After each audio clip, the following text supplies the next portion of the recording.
Hello, my name is Victoria. Welcome to my channel. Today we are going to be doing the mid-year book freakout tag, and if you don't know, this is always a very special video to me because the mid-year book freakout tag was actually the very first YouTube video that I ever made. I'm doing it a little bit early this year, so not quite, but we are basically at 2 years of me being on Booktube, and it's just such an amazing experience. Like, I am so happy doing this, even though I am pretty terrible at consistency. Sorry about that, but I'm really excited for this video. It's actually been one of, if not the slowest year for like reading that I've had since I got back into reading. I think this is like my 4th year using Storygraph. So right now I've read 53 books this year, so this might actually be the least that I've read for like this span of time since I got back into reading. And I'm not really sure why exactly that is, but I suspect it's just like I talked about in that last video, how I've been kind of gathering quite a few extra hobbies that I also don't stick with super well, but I'm sure that that was a large part of the reason, but that's okay. I've still been having a great time reading. It's just, I guess, a slow season for me. So let's go ahead and jump into the tag. The first question for it is, what is the best book that I've read so far in 2025? So the actual best book that I've read so far, I can't tell you guys because it's like a secret thing that I will be revealing to you guys soon, but for now you'll just have to settle for like a second best. And so that is actually Blood Over Brighthaven by M.L. Wong. This is a book that I had heard about quite a bit on like BookTube and Reddit and things like that.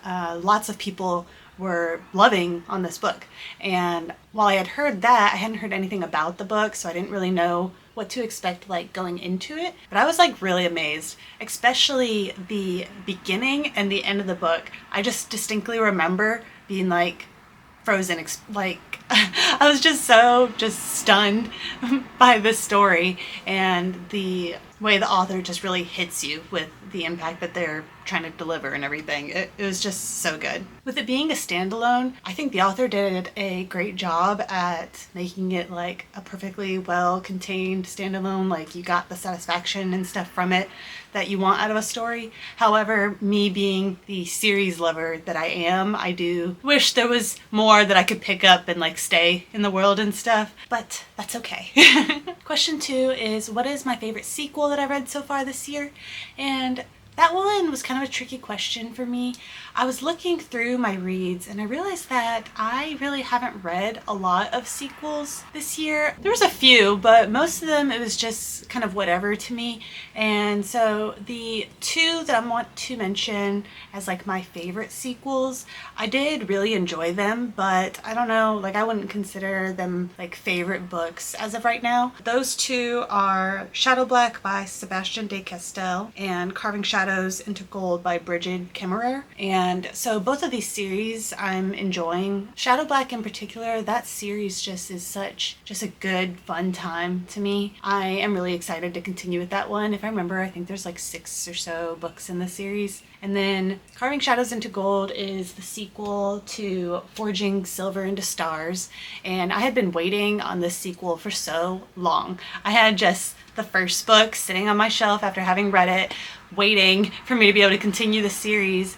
And for the majority of the book of the sequel, I would say that I really enjoyed it, but there was a little bit of aspects of 2 of the characters that was kind of starting to drain me a little bit, like just of their personalities, but it wasn't enough to take away like full enjoyment from the book or anything.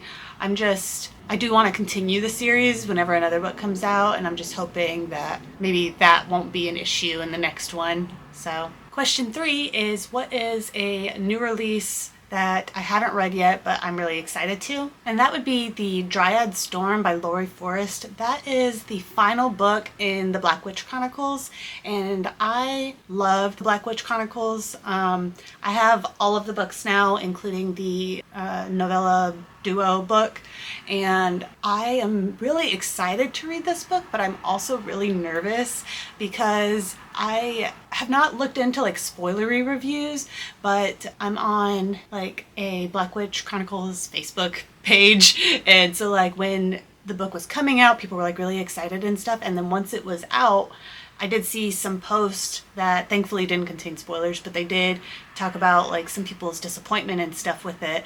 And I really don't want to be disappointed in how this series ends. I just feel like this series has such a place in my heart, and I'm so scared to have that get ruined, you know?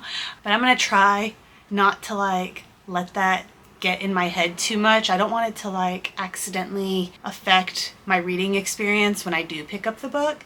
So I'm gonna try to like forget people's opinions and stuff of it and just go in with my own unknowing mind, I guess. One complaint that I do have is, so this is how the series looks as a whole, right? You got like the black background, and then they have the cover design, and it's like that. The whole, like the first 4 books and the novella book are like that, but the new one, it's a different paper. Like the original is like more waxy and this one's more plasticky, but it also is not black. I mean, like there's black there, but it's a lot more colorful and it does not match at all. I don't understand why publishers do this. Like, it's a different publisher. The first 4 and the novella one are Inkyard Press, and the new one is Harper. And so I understand that that's going to be different, but are they like not allowed to have the same thing going on? Can they not work with the same illustrators? I don't understand why changing the press has to change the one book like that. Are they going to come out with old books? Like, are they going to republish the old ones? It's just so frustrating. But on to the next question, and that is, what is my most anticipated release for the second half of 2025? And I have like 3 that I am really anticipating for the rest of the year, and that is The Pack by Z.W. Taylor. That's the 3rd book. I don't know what the series is called. I think it's the Blood Moon Saga, is that right? But the first book is The Bite, and then The Hunt, and now we have The Pack. And it's a story about a girl becoming a werewolf and everything. I just really like the writing style and the slow pace in it. I can sink into it, you know? I think it started out on Wattpad, and this might be the only Wattpad 2 formally published book series that I own. I'm not 100% sure about that, but yeah, I'm really excited for that 3rd one. I hope I continue enjoying that series. And then we have Thief of Night by Holly Black, and that is the sequel to The Book of Night. And I don't know if you saw in my video where I talked about that book, but I had been nervous about that one because of people's reviews of it and like their disappointment and stuff compared to her Cruel Prince series. And so I had been nervous going into that, and I ended up loving it just as much as I love the Cruel Prince series. So didn't have that issue, happily. And so I'm really excited for the second one to come out. And then the 3rd and final book that I am highly anticipating for this year is Turns of Fate by Anne Bishop. I think it's been a few years since she's released something. I could be wrong about that, but she's the author who wrote the Written in Red series, urban fantasy series that I love, and she's also written the Black Jewel trilogy. I haven't read that yet, but I do plan to. But I don't know anything about what Turns of Fate is about, but so far I feel confident in Anne Bishop as a writer, like in my ability to enjoy what she puts out. So I'm definitely interested in picking it up. Whether I end up liking it as much as I like the other series, I'm not sure, but that's like one of my favorite series now, so I'm not really expecting it to be at that level, at least. The next question is, what is my biggest disappointment so far this year? And that, sadly, is The Innkeeper Chronicles by Ilona Andrews. This is a series that I picked up because I had been really hopeful that it would be an urban fantasy that I could fall in love with, because I have been in this hunt for urban fantasy that I can love, because I have found a couple series like The Others and the Fever series and stuff, and so I know some things that I like I know I don't like private investigator detective series, mainly because I also don't like my urban fantasies to be like episodic monster of the week, like bad guy of the week, you know. I like it to have a very prevalent overarching plot that each book is like connected to, rather than like those episodic series. A lot of times there's something in the background that's all connecting, but it's not like a main thing. I prefer a main connection, you know.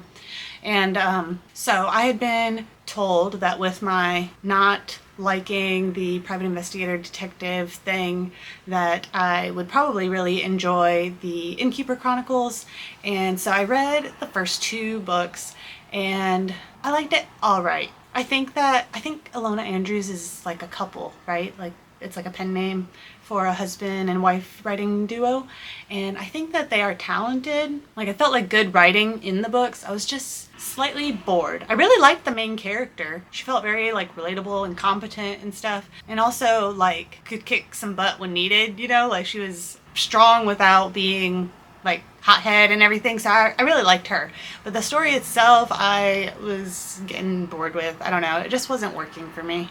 I might try it again someday, but for the period of my life I guess that I'm in right now, it wasn't a fit. And then the biggest surprise that I've had so far in 2025 is actually Rebecca by Daphne du Maurier. I buddy read this with Leandra from Leandra the TBR Zero, and I was wanting to try out more classics because, you know, I read like Pride and Prejudice and Northanger Abbey and stuff and enjoyed those, and so wanted to start exploring classics a little bit more because I really haven't read any aside from like high school Shakespeare and then in elementary school. I don't know if y'all remember these, but the Great Illustrated Classics, they're like these thick chapter books that like every couple of pages, every few pages had like a picture in them. I loved those. I read so many Great Illustrated Classics back when I was a little kid, like Pollyanna and Heidi and everything. But yeah, I really haven't read any as an adult, so I was excited but hesitant about this book, and I had such an amazing time with it.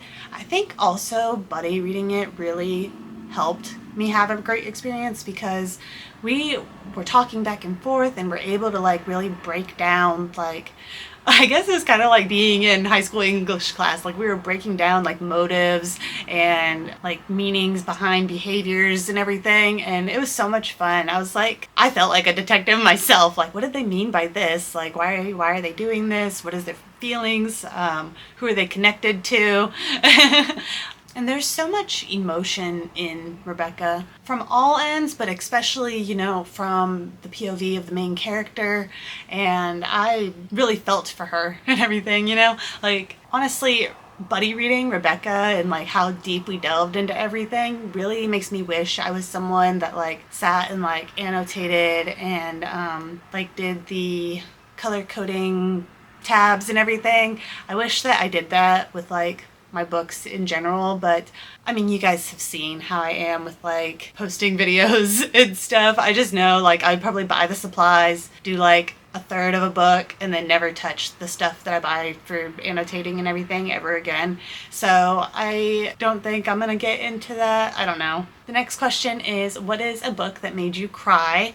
And that is Magnolia Parks by Jessa Hastings. This was a huge surprise. This would probably be like the second most surprising read for me after Daphne du Maurier. I mean, after Rebecca. I picked this book up because back when I was doing good on my videos, I had planned to read favorite books of 2024 of some of my booktuber friends, and Rainy from Rainy Blue Reads had mentioned a later book in this series by Jessa Hastings in the Magnolia Park series as one of her favorites, if not favorite, book of the year.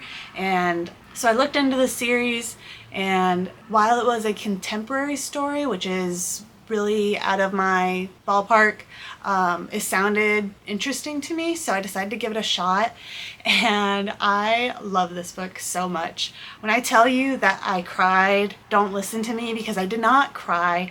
I bawled so many times throughout this story. I cried so much. Like I listen to the audiobook during work, and I drive for work, and I'm listening to this audiobook, and I literally had to pause the story a couple times because it would become like kind of risky to continue driving if I didn't pause the story, because it was just waterworks nonstop. And yeah, so it was a very emotional story for me. But I'm just saying, if someone is looking for a romance recommendation, I would not recommend this book ever. Like, it is not what I think of when I think of romance. And I don't even know if I think it should be considered like in the romance genre, but it is such like a emotional roller coaster of a story, and it can be really frustrating. But if you have been in a like hot and cold, on and off again type relationship before, and like felt the pain that goes with those, I think you would find this story like emotional, like connect with it the way that I did, because it was not a story where I was like, oh, I love you guys together, I want you to get a happy ending. It was a story where I was like, oh, I get you. And not even just for one character, just like all the characters in the story. It was like, I feel your pain. Like that, like I get why you're doing that, even if it's stupid or like cruel or mean or whatever, like I get it. And so it was just a lot of emotion. The next question is, what is a book that made me happy? And this kind of made me sad when I was looking through my books that I read in 2025, because I have one that did make me like happy, but it's one that I can't really talk about right now. And so aside from that, I was trying to see if there's anything else, and I don't know if it's just because I did have a slower reading year so far, but I did not find anything else that would fit in this question, so I guess I'm just leaving it blank. And then for the final question, we have, what books do I want to read by the end of the year? And you know, I've talked about my open series and stuff, so there's definitely lots of series that I want to continue, and I have the new releases that I'm excited to read and everything. But if I had to just pick one thing that I wanted to focus on, I think it would be the Fallen Kingdom series by Morgan Rhodes.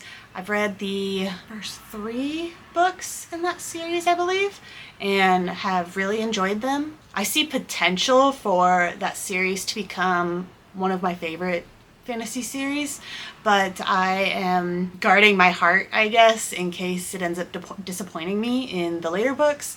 But yeah, I really want to finish that whole series. I think there's 6 books in it, and then I can make a decision about if I want to own it or not. I have the 5th and 6th book in hardback that I got at a used bookstore. I'm not willing to buy them new until I finish the series and know for sure that I want to own them, but I have a harder time like forcing myself not to impulse buy at used bookstores, because I'm like, okay, but if I end up loving it, then this is like half price or a quarter price of like buying it new, you know? And so yeah, that's kind of the excuses I make for myself for my shopping issues.